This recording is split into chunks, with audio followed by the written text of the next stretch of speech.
అగ్రిగోల్డ్ సంస్థ హైకోర్టులో అఫిడవిట్ దాఖలు చేసింది. అయితే సంస్థ చేసిన ప్రతిపాదన తమకు ఆమోదయోగ్యం కాదంటున్నారు బాధితులు. దీనికి సంబంధించి మరిన్ని వివరాలు మా ప్రతినిధి శర్మ అందిస్తారు. శర్మ, అగ్రిగోల్డ్ బాధితులు ఏమంటున్నారు? అగ్రిగోల్డ్ యాజమాన్యం మరో మోసానికి తెరతీసినట్టుగా కనిపిస్తోంది. గత వాయిదాలో ఆస్తులకు సంబంధించినటువంటి పూర్తి వివరాలు హైకోర్టు ముందు ఉంచాలని తెలిపిన నేపథ్యంలో ఇవాళ 6 డైరెక్టర్లు, ఆ సంస్థకు చెందినటువంటి 6 డైరెక్టర్లు ఆస్తులకు సంబంధించినటువంటి అఫిడవిట్లు దాఖలు చేశారు. సుమారు 3 రాష్ట్రాలకు సంబంధించి 7,000 కోట్ల రూపాయల ఆస్తులు ఉన్నట్టు కోర్టుకు అఫిడవిట్లో పేర్కొన్నారు. తెలంగాణ, ఆంధ్రప్రదేశ్ అలాగే కర్ణాటక ఈ 3 రాష్ట్రాల్లో సంబంధించి సుమారు 7,000 కోట్లు ఆస్తులు ఉన్నాయి. కాబట్టి ఇవి బాధితులకు ఇచ్చేందుకు సరిపోతాయి అన్న క్రమంలోనే వారు ఈ అఫిడవిట్లు దాఖలు చేసినట్టుగా తెలుస్తోంది. అయితే మోసానికి సంబంధించి ఒకసారి వివరాల్లోకి వెళితే గనక అవి చాలా బీడు భూములు, అవన్నీ కూడా 100ల ఎకరాల్లో ఉన్నాయి. కానీ అక్కడ కేవలం ₹1,00,000, 2 లక్షల రూపాయల విలువ మాత్రమే వాటి విలువ చేస్తుంది. కానీ అఫిడవిట్లో వాటిని కోట్ల రూపాయలకు సంబంధించి విలువ ఉంది అనేటువంటి విషయాన్ని కూడా వాళ్ళు ప్రధానంగా అఫిడవిట్లో పేర్కొన్నారు. దీన్ని బట్టి చూస్తే కనుక మరో మోసానికి అగ్రిగోల్డ్ యాజమాన్యం తెర తీసినట్టుగా తెలుస్తోంది. దీనికి సంబంధించి బాధితులతో మాట్లాడదాం. ఎట్లా ఇవాళ అఫిడవిట్లు దాఖలు చేశారు, మీరేం చెప్తారు? సార్, మేమైతే ఆంధ్ర నుంచి, నెల్లూరు నుంచి ఇక్కడికి వచ్చాం. నిన్న కోర్టు ఇచ్చినటువంటి తీర్పును చూసాం.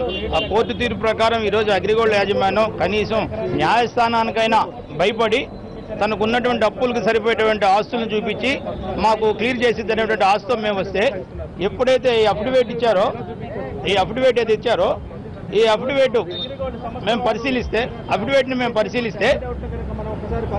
ఒక్కసారిగా మాకు గుండె పని అయింది. ఎందుకైందయ్యా అంటే, దీంట్లో ఉన్నటువంటి ఆస్తులు ఒక 14 ఆస్తులను చూపించి ఈ 14 ఆస్తులు కూడా అవి పొలాలుగా ఉన్నటువంటి ఆస్తుల్ని, కొన్ని చోట్ల అయితే వాస్తవంగానే భూములుగా ఉన్నటువంటి ఆస్తులను చూపించి ఒక్కొక్క ఆస్తిని 1,00,000, 2 లక్షల రూపాయలు చేసేటువంటి విలువగల ఆస్తిని దరిదాపుగా 15 లక్షలు, 20 లక్షల రూపాయల ఆస్తులుగా చూపించింది. ఉదాహరణకి తీసుకుంటే నెల్లూరు జిల్లాలో ఉన్నటువంటి నాయుడుపేటకి, సూళ్లూరుపేటకి మధ్యలో ఉన్నటువంటి అక్రభాగం అనే కాడ దీనికి 110 ఎకరాల భూమి ఉంది. అది మాకు తెలుసు నెల్లూరులో. కాబట్టి మేము ఆ భూమిని కూడా ఈ క్రైసిస్లో ఉన్నప్పుడు యాజమాన్యం దగ్గరికి తీసుకెళ్ళాం బేరానికి. అయ్యా, ఇది అమ్మండి, ఇది అమ్మితే కొంత డబ్బు వచ్చింది, మా ప్రాబ్లం కొంత సాల్వ్ అవుతుందని తీసుకెళ్ళినప్పుడు ఆ భూమిని మేము 24 లక్షలకు కొంటామన్నటువంటి వాళ్ళు ఉన్నారు. కానీ యాజమాన్యం ఆ రోజున 32 లక్షలకు తగ్గించి నేను అమ్మనంది. మరి 32 లక్షల లెక్కన 110 ఎకరాలను తీసుకుంటే దరిదాపుగా ఈ రోజున 32 కోట్లు, 35 కోట్ల రూపాయలు మాత్రమే రావాలి. కానీ వీళ్ళు కోర్టుకి ఇచ్చినటువంటి అఫిడవిట్లో ఈ 110 ఎకరాలని పొలాలుగా కాకుండా స్వైర్ యార్డ్స్లో తీసుకొని 110 ఎకరాలని దరిదాపుగా 360 కోట్ల రూపాయల లెక్కన చూపించింది. అక్కడ నెల్లూరుది ఒకటే కాదండి, మొత్తం దీంట్లో ఉన్నటువంటి ఆస్తులు చూస్తే ఈ ఒక 60 సంవత్సరాల తర్వాత, 70 సంవత్సరాల తర్వాత మాత్రమే ఈ రేట్లు వస్తాయనేది కూడా మనం ఆశ్చర్యపోవాల్సినటువంటి విషయం. మరి మాకు అర్థం కావట్లా, ఈరోజు న్యాయస్థానాన్ని కూడా ఈ కంపెనీ వాళ్ళు ఇంతలానే మోసం చేస్తారని మేము అనుకోవట్లా. మేము ఇదే పద్ధతిలో కానీ ఉంటే ఖచ్చితంగా కస్టమర్లకి న్యాయం జరిగేటువంటి పరిస్థితి అయితే ఉండదు. కాబట్టి మేము ఒకటే కోర్టును కానీ గవర్నమెంట్ కానీ రిక్వెస్ట్ చేస్తున్నాం. ఒకటే రిక్వెస్ట్ చేస్తున్నాం. ఏమేమి రిక్వెస్ట్ చేస్తున్నాం? ఇది పక్కా మోసం, దీన్ని మీరు పూర్తిగా పరిగణనలో తీసుకుంటే ఇబ్బంది పడతాము. కాబట్టి అగ్రిగోల్డ్ యాజమాన్యం ఏదైతే ఉందో ఈరోజు పక్కా తప్పుడు లెక్కలు చూపిస్తుంది. కాబట్టి అగ్రిగోల్డ్ యాజమాన్యం మీద సీరియస్గా చర్య తీసుకోవాలంటున్నాం. అయితే ఇదేదైతే ఉందో దీన్ని ఖచ్చితంగా వాళ్ళ దగ్గర నుంచి, యాజమాన్యం దగ్గర నుంచి ఫలానా టైం లోపల మేము క్లియర్ చేస్తామనేటువంటి భరోసా తీసుకోవాలి. ఖచ్చితంగా కోర్టు కూడా రిక్వెస్ట్ చేస్తా ఉన్నాం. ఆ భరోసాతో పాటుగా అసలు కంపెనీ దగ్గర ఉన్నటువంటి యావత్ ఆస్తిని ముందు సీజ్ చేసుకొని కోర్టులో పెట్టుకోకపోతే ఆ తర్వాత ఈ అమ్ముడుపోయే పరిస్థితులు ఉంటాయి, వీళ్ళు అమ్ముకునేటువంటి పరిస్థితులు ఉంటాయి. కాబట్టి మీ కోర్టును కూడా మేమే రిక్వెస్ట్ చేస్తున్నామంటే మొత్తం ఆస్తులను కూడా కోర్టు పరిధిలోకి తీసుకోమని రిక్వెస్ట్ చేస్తున్నాం. ఈ విధంగా కానీ అయితే ఈ సమస్య ఎప్పటికీ సాల్వ్ కాదు. యాజమాన్యం కానీ ఇదే పద్ధతిలో ఉంటే కస్టమర్లకి పూర్తి. మీరు ఉండండి. ఈ సంస్థకు గతంలో మీరు డైరెక్టర్గా కూడా పనిచేశారు. మీరు చేశారా గతంలో డైరెక్టర్గా? చేశాం. అగ్రిగోల్డ్ మోసాలకి ఇదయ్యి మేము బయటకు రావడం అనేది జరిగింది. ఈ బయటకు వచ్చిన తర్వాత వాస్తవాలు తెలుసుకున్నాం. ఫస్ట్ సిఐడి వాళ్ళు, పోలీసు వాళ్ళు రిపోర్టు ప్రకారం టోటల్ ఆస్తులు 20,000 కోట్ల రూపాయలు ఉన్నాయన్నారు. దాని తర్వాత 16,000 కోట్ల రూపాయలు ఉన్నాయన్నారు. దాని తర్వాత 12,000 కోట్ల రూపాయలు ఉన్నాయన్నారు, ఇప్పుడు 7,000 కోట్ల రూపాయలు ఉన్నాయన్నారు. దీంతో పాటు ఈరోజు హైకోర్టులో సబ్మిట్ చేసిన దాని ప్రకారం మంగళగిరిలో చినకాకాని ఏరియాలో అక్కడ ఒక్క నిమిషం మీరు లైన్లో ఉండండి. దీనికి సంబంధించి మీరేం చెప్తారు? ఇప్పటికే దీనికి సంబంధించినటువంటి అఫిడవిట్లో చాలా స్పష్టంగా పేర్కొన్నారు.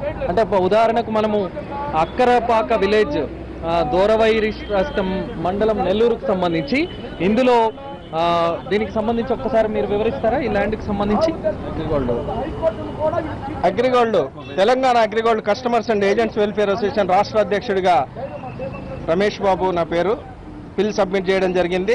మరి ఈరోజు అగ్రిగోల్డ్ సంస్థ వారు కోర్టు ఆదేశాల ప్రకారం ఈరోజు అఫిడవిట్ అనేది సబ్మిట్ చేయడం జరిగింది. ల్యాండ్ విలువకు సంబంధించి మీరు ఎక్స్ప్లెయిన్. ఈరోజు చూస్తే కనుక సిఐడి వారు ఇచ్చినటువంటి రిపోర్ట్స్ ప్రకారంగా మరి 20,000 కోట్ల ఆస్తులు అనేది మెన్షన్ చేయడం జరిగింది. మరి పతిపాటి పుల్లారావు గారు వచ్చేసి 16,000 కోట్లు అన్నారు.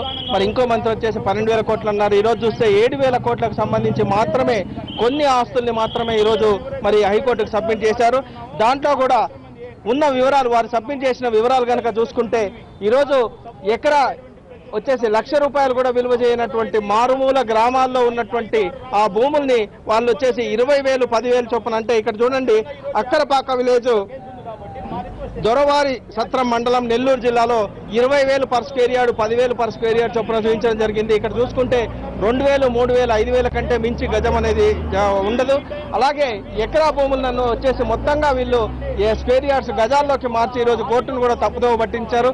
ప్రాజెక్ట్స్కి సంబంధించినటువంటి ఆస్తుల్ని ఏ ఒక్కటి కూడా కోర్టుకు సబ్మిట్ చేయలేదు. తర్వాత వారికి సంబంధించినటువంటి బినామీ ఆస్తుల్ని కూడా కొన్ని వేల కోట్ల రూపాయలు సంపాదించుకున్నటువంటి అగ్రిగోల్డ్ డైరెక్టర్స్, వారి చైర్మన్, వాళ్ళ సోదరులు, వాళ్ళ బ్రదర్స్ ఎవరైతే ఉన్నారో వాళ్ళు అందరూ కూడా ఆస్తులు వేల కోట్ల రూపాయలు బినామీ ఆస్తులు ఉన్నాయి. అవి కూడా కోర్టుకు సబ్మిట్. ప్రస్తుతానికి ఇవాళ దాఖలు చేసినటువంటి అఫిడవిట్లో కానీ అన్నీ కూడా తారుమారు ఉన్నాయన్నది బాధితుల ఆరోపణ. మరి కేసుకు సంబంధించి అఫిడవిట్లకు సంబంధించి మరి న్యాయస్థానం ఏ విధంగా రియాక్ట్ అవుతుందన్నది చూడాలి. మరి వాళ్ళు ఇచ్చినటువంటి అఫిడవిట్లలో మాత్రం అది కేవలం అక్కడ ₹1,00,000 విలువ చేయనటువంటి భూమిని దాన్ని గజాల్లోకి మార్చి ఒక్కొక్క గజానికి 15,000, ₹20 విలువ చేస్తుందనేటువంటి విషయాన్ని అందులో స్పష్టంగా పేర్కొన్నారు. కాబట్టి మరి రేపు కనుక ఇదే విధంగా వీళ్ళు అమ్మే ప్రయత్నాలు చేస్తే మరి ఎవరు కొంటారు? బాధితులకు చివరికి న్యాయం జరుగుతుందా అనేటువంటిది కూడా సందేహాలు వ్యక్తమవుతున్నాయి. కాబట్టి న్యాయస్థానం దీనిపైన ఏ విధంగా రియాక్ట్ అవుతుంది, తీర్పు వెల్లడిస్తుంది అనేది మనం చూడాల్సి ఉంది. Right Sharma, thank you.